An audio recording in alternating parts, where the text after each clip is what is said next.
just going to do a little bit of a trade update for this week. There was one trade earlier on in this week, I think it was Monday night. I ended up shorting both platinum and copper on the same 3 touch point trendline break. So really strong break. I was less worried about copper, and copper I was risking about 450 to 400 US at the beginning, and platinum was a really big trade.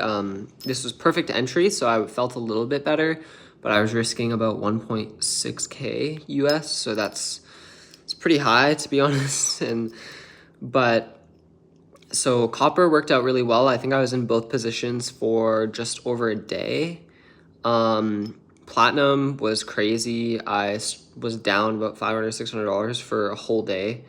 And then one night I finally got to push the downside. I ended up being up about $250. I didn't take my profit because I was like, okay, I was down 500. I'm going to hold a little longer.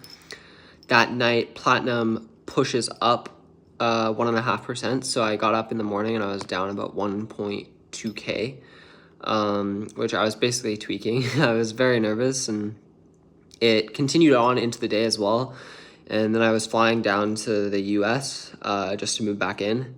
And I ended up getting out because I was down 1.2K, and price was pushing downwards because of NFP, or not NFP, but there was like some news going on. And also people worried about the Fed's Jackson Hole.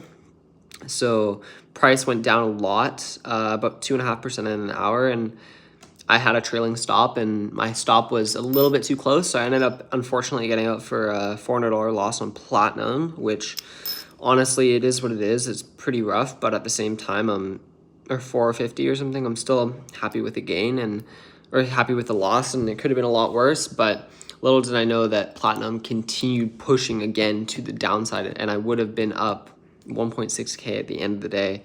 But I closed my copper trade for about $280 profit, so I'm happy about that, and it kind of offset the platinum loss. But honestly, it is what it is, to be honest, or $180 gain on copper, but it is what it is. I just need to hold my trades longer, but that's the update for this week. Not much happening. There's been a lot of movement in the markets, and it's always been 2 touch point, not 3 touch points, so I'm just sitting here on my hands and waiting, and platinum was a really good one the other day. I just couldn't hold to the strategy, which I'm very pissed about because it was a massive like 1.3K gain at the end of the day, and it was perfect for my strategy. But that's the update. I'll post a video this weekend, but nice. I'll keep you guys updated. Bye.